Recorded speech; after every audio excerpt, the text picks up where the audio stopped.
Hello નમસ્કાર વિદ્યાર્થી મિત્રો, વેદ ડિજિટલ એજ્યુકેશનમાં આપનું હાર્દિક સ્વાગત છે। આજે આપણે ધોરણ 5 વિષય સીઈટી કોમન એન્ટ્રન્સ ટેસ્ટ કે જે તારીખ 31/1/2026 ના રોજ લેવાવાનું છે તો એનો ભાગ નંબર 5 જોશું, જે 100% ટાઈપિંગ સાથે છે। તો ખાસ વિદ્યાર્થી મિત્રો, તમે આપણે જે આ સિરીઝ છે તો બહુ બધા વાલી મિત્રો વિદ્યાર્થી મિત્રોની કમેન્ટ આવે છે કે સર આ સિરીઝ શરૂ રાખો, તો ચેનલ સબસ્ક્રાઇબ કરો, બાજુમાં બેલ આઇકન પ્રેસ કરો જેથી તમને અવનવા વિડીયોની માહિતી નોટિફિકેશન મળી શકે। વિડીયો લાઈક કરો, તમારા મિત્રો દોસ્તોને શેર કરો। 1 રૂપિયાનો પાંચમો ભાગ એટલે કેટલા પૈસા? હવે 1 રૂપિયો એટલે આપણને ખ્યાલ હોવો જોઈએ કે 1 રૂપિયો બરાબર 100 પૈસા થાય। તો હવે એનો પાંચમો ભાગ તો 100 ગુણ્યા 1/5 અથવા તો 100/5। તો 100 એટલે 20 ગુણ્યા 5 થાય, 5 5 ઉડી ગયા તો કેટલા વધ્યા? 20। તો 100 રૂપિયાનો પાંચમો ભાગ એટલે 20 પૈસા થાય। 14 નું અડધું તો 14 ગુણ્યા અડધું, અડધું એટલે 1/2। તો ચાલો 7 દુ 14 થાય તો 2 2 ઉડી ગયા। હવે શું વધ્યું? 7 એકુ 7। 50 પૈસા 1 રૂપિયાનો કેટલામો ભાગ છે? તો 1 રૂપિયો એટલે 100 પૈસા, બરાબર। હવે આપણે કેટલા પૈસા છે? 50 પૈસા એટલે અડધા થઈ ગયા, બરાબર। 100 રૂપિયાના કેટલા થઈ ગયા? અડધા, એટલે કેટલામો ભાગ થઈ ગયો? 1/2। અડધા એટલે એને શું કહેવાય? 1/2। હવે વિદ્યાર્થી મિત્રોની કમેન્ટ આવે છે કે સર અમારે ગણિતની અંદર જે ખાસ ચેપ્ટર અઘરા છે, ક્ષેત્રફળ, પરિમિતિ, આ બધા ગુજરાતીના, પર્યાવરણના, આ બધા જ હોય છે પરીક્ષાના સમયે પેપરો, તો આપણી વેદ ડિજિટલ એજ્યુકેશન નામની એપ્લિકેશનમાંથી મળી જશે। ગૂગલ પ્લે સ્ટોર કે જ્યાંથી આપણે ગેમ ડાઉનલોડ કરીએ ત્યાં જઈને વેદ ડિજિટલ એજ્યુકેશન નામની એપ્લિકેશન ડાઉનલોડ કરીએ, ઓપન કરીશું, આ પેજ ખોલશે જેમાં તમારા પોતાના મોબાઈલ નંબર નાખો, સેન્ડ ઓટીપી કરો, 4 આંકડાનો ઓટીપી નાખશો એટલે પેડ કોર્સમાં તમને બધા પ્લાન 3 થી 12 ખાસ જવાનું, 5મું ધોરણ સિલેક્ટ કરવાનું, ગણિતના, ગુજરાતીના, અહીંયા આસપાસ ઇંગ્લિશ, હિન્દીના પાઠવાચ બધા વિડીયો મળી જશે। ઓકે, ચાલો 50 પૈસા એ 2 રૂપિયાનો કેટલામો ભાગ થાય? તો 2 રૂપિયા એટલે 200 પૈસા થશે। 1 રૂપિયો એટલે કેટલા પૈસા થશે? 100 પૈસા। તો 2 રૂપિયા એટલે 200 પૈસા થશે। હવે એમાંથી કેટલા? 50 પૈસા આપણે લેવાના છે, તો 50 પૈસા છેદમાં 200 પૈસા, પૈસા પૈસા ઉડી ગયા, મીંડું મીંડું ઉડી ગયું। હવે અહીંયા 5 ચોકું 20 થાય, 5 5 ઉડી ગયા તો કેટલા વધે? 1/4, તો 1/4 એટલે કે ચોથો ભાગ થશે। ઘણા શું કરે? 2 રૂપિયાના ભાગ એટલે 1 રૂપિયો, એનો અડધો ભાગ એટલે 50 પૈસા, એટલે એમ કે ભાઈ બીજો ભાગ, એમ નહીં, 4 ભાગ થાય ને, 50 પૈસા 4 વખત તમે કરો ત્યારે 2 રૂપિયા થાય।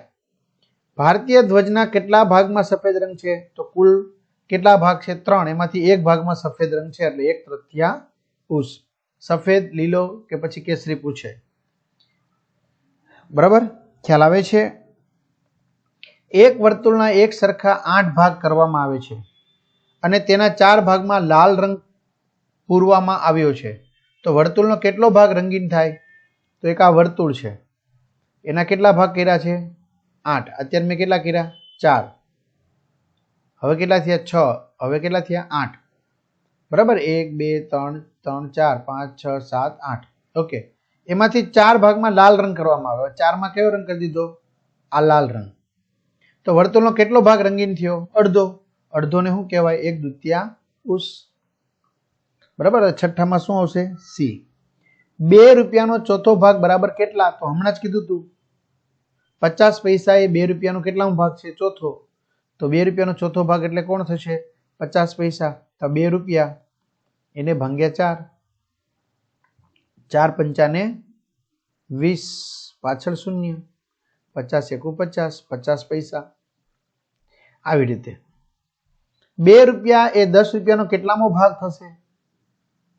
તો 2 રૂપિયા એ 10 રૂપિયાનો કેટલામો ભાગ થશે? તો 2/10 મૂકવાના, 2 પંચાને 10, તો 1/5 એટલે 5મો ભાગ। રાજુએ એક પીઝાનો 2/3 ભાગ નાના ભાઈને આપ્યો અને બાકીનો ભાગ પોતે લીધો તો રાજુએ કેટલા ભાગનો પીઝો ખાધો? તો ભાઈ કુલ ભાગ કેટલા પડ્યા છે? 3. બરાબર, 3 ભાગ પડ્યા છે. એમાંથી કેટલા ભાગ રાજુને આપ્યા? સોરી, નાના ભાઈને 2 ભાગ, 1 અને 2. તો હવે એની પાસે કેટલો ભાગ વધ્યો? 1, એટલે કે ત્રીજા ભાગનો 1, એટલે કે 1/3. ન ખબર પડે તો હવે આકૃતિ દોર નાખવાની. ભાઈ પીઝાના 3 ભાગ પાડ્યા, એમાંથી જો નીચેના છે ને ભાગ પાડ્યા છે, એમાંથી ઉપરના છે ને આપ્યા છે 2, 3 માંથી 2 આપ્યા. બરોબર, તો હવે 3 માંથી કેટલા વધ્યા એની પાસે? 1. એટલે આ રીતે 1000 રૂપિયાનો ત્રીજો ભાગ, 1000 રૂપિયાનો ત્રીજો ભાગ. તો 1000 રૂપિયાના કુલ આપણે ભાગ કેટલા પાડીશું? 4. એમાંથી ત્રીજો ભાગ એટલે કેટલા થશે? 750. 1000 રૂપિયા એનો ત્રીજો ભાગ કુલ 4 ભાગમાંથી. રેડી? 250 ગુણ્યા 4, 4 સાથે ઉડી ગયા.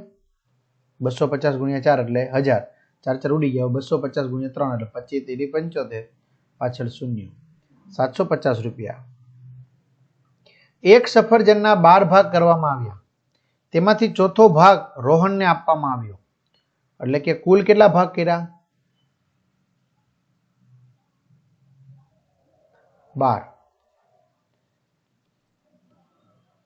બરાબર, કુલ 12 ભાગ છે. એમાંથી ચોથો ભાગ એટલે કે આમાંથી 3 ટુકડા. ચોથો ભાગ એટલે 12 ના 4 વડે ભાગવાના, 4 તેરી 12, તો 3, 1 2 ને 3. 3 ટુકડા કોને મળ્યા? રોહનને. બરાબર, એટલે 11માં શું આવશે? એ. 225 રૂપિયાનો ત્રીજો ભાગ, 225 ગુણ્યા 1/3, તો 75 તેરી 225 થાય. 3 3 ઉડી ગયા. ઓકે, અથવા તો 225 ને 3 વડે ભાગો 75 આવે. 75 રૂપિયા. એક હલવાના 8 ભાગ કરવામાં આવ્યા, તેમાંથી 3 ટુકડા અમીને આપવામાં આવ્યા, તો કેટલો ભાગ બાકી રહ્યો? જો હલવાના 8 ટુકડા કર્યા, એમાંથી 3 ટુકડા કોને આપ્યા? અમીને. તો હજી 5 ટુકડા બાકી રહ્યા. 8 ભાગમાંથી કેટલા ટુકડા બાકી રહ્યા? 5.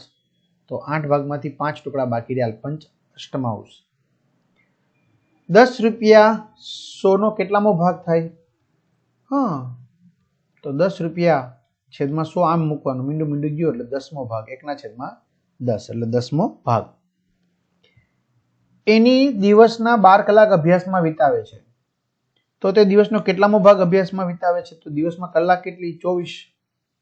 એમાંથી કેટલી કલાક? 12 કલાક. 12 દુ 24, તો 1/2. 1/2 એટલે અડધો. બરાબર, અડધો દિવસ, એ દિવસનો અડધો ભાગ અભ્યાસમાં વિતાવે છે. તમારી જેમ હોશિયાર છે. બરાબર, જો ખાસ યાદ રાખજો, 24/12 નો મુકાઈ જાય તો 12 દુ 24, તો 2 ગણો થઈ જાય. બરાબર, એમ નહીં.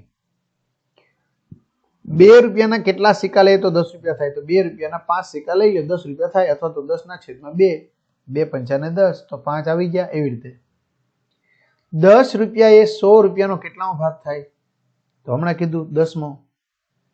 100 રૂપિયાનો 5મો ભાગ, આ 100 રૂપિયાનો 5મો ભાગ કેટલા થશે? સોરી, હા, તો 20 પંચાને 100, 20 રૂપિયા થશે.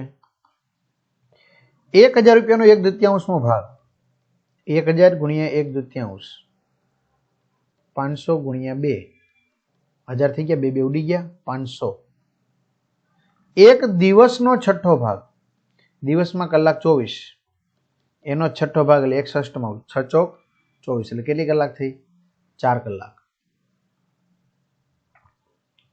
100 રૂપિયાનો ચોથો ભાગ બરાબર કેટલા? તો 100 રૂપિયા ગુણ્યા 1/4, 25 ચોકુ 100, 25 એકુ 25 રૂપિયા થાય. આપેલી આકૃતિમાં કેટલો ભાગ રેખાંકિત છે? તો કુલ 4 ખાનામાંથી 1 ખાનું રેખાંકિત છે, 1/4. નીચે આપેલી આકૃતિમાં કેટલામો ભાગ રેખાંકિત નથી? તો કુલ 4 માંથી 3 ભાગ રેખાંકિત નથી, 3/4. 10 રૂપિયાનો કેટલામો ભાગ 2 રૂપિયા થાય? તો 10 રૂપિયાનો 5મો ભાગ, તો 2/10, 2 પંચાને 10, તો 1/5. પાંચમો ભાગ, બરાબર. આવી રીતે 10 રૂપિયાનો બીજો ભાગ અને 100 રૂપિયાનો ચોથા ભાગનો સરવાળો. 10 રૂપિયાનો બીજો ભાગ, તો 10 રૂપિયાનો બીજો ભાગ કેટલા થાય? 5. અને 100 રૂપિયાનો ચોથો ભાગ એટલે કેટલા થાય? 25. 25 ને 5 કેટલા થાય? 30. બરાબર. 10 રૂપિયાનો બીજો ભાગ એટલે 2 પંચા 10 એટલે 5. 100 રૂપિયાનો ચોથો ભાગ આવી રીતે, અથવા તો 100 ગુણ્યા 1/4 કરો તો હાલે. 25 ચોખ્ખું 100. 25 આવ્યા, 5 + 25 એટલે 30. મહેશ દિવસના 24 કલાકમાંથી 12 કલાક અભ્યાસમાં વિતાવે છે, તો દિવસનો કેટલામો ભાગ અભ્યાસ કરતો છે? અડધો ભાગ, 1/2. આપણે આવ્યું હતું ને હમણાં. 12 માં કેટલા 1/3 ભાગ છે? 4 વખત. 12 ગુણ્યા 1/3, 3 ચોખ્ખું 12, 4 વખત. રામુએ શંકરને 30 ટમેટામાંથી 5મા ભાગના ટમેટા આપ્યા, તો તેમની પાસે કેટલો ભાગ બાકી રહે? તો 5 ભાગમાંથી 30 ટમેટામાંથી 5મા ભાગના એટલે કે 6 ટમેટા આપ્યા, બરાબર. એટલે 5 ભાગ પડ્યા હતા, એમાંથી 1 ભાગ ટમેટાનો આપ્યો, તો હજી 4 ભાગ એમની પાસે બાકી રહે. અથવા તો કેટલો ભાગ બાકી રહે? હા, તો ચોથો ભાગ હજી બાકી રહે. અને કેટલા આપ્યા? તો 5મો ભાગ એટલે 1/5. જો આપ્યા કહે કેટલા આપ્યા તો 1/5, અને બાકી રહે એમ કહે તો 4/5. કારણ કે 5 ભાગ પડ્યા છે ને એટલે.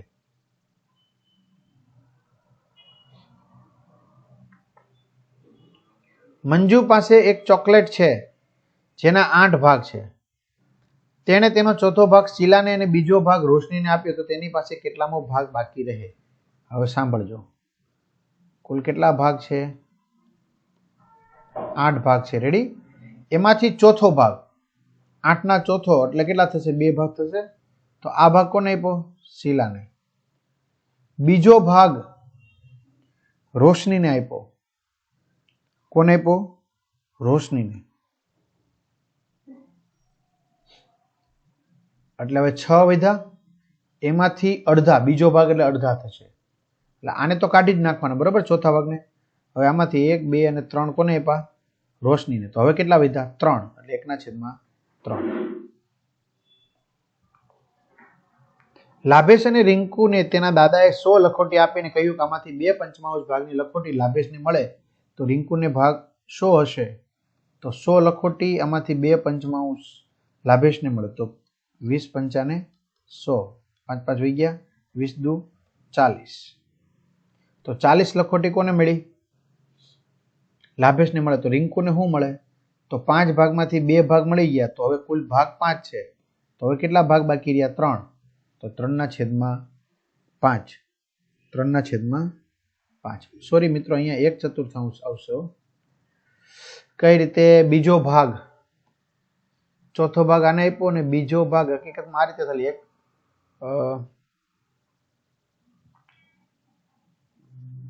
1/4 રકમમાં થોડી ભૂલ હોય એવું મને લાગે છે, બરાબર.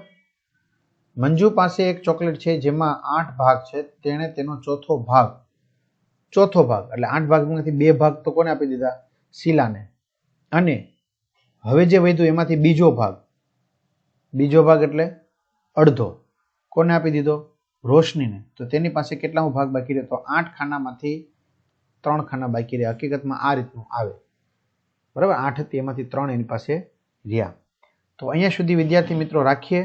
તમારા મિત્રો દોસ્તોને જાણ કરજો. કંઈ પણ તમને એરર દેખાય તો કમેન્ટ કરજો. વિડીયો કેવો લાગ્યો તો પણ જાણ કરજો. આ સિરીઝ શરૂ રાખવી તો તમારા મિત્રો દોસ્તોને જાણ કરજો. અસ્તુ. જય હિન્દ, જય ભારત.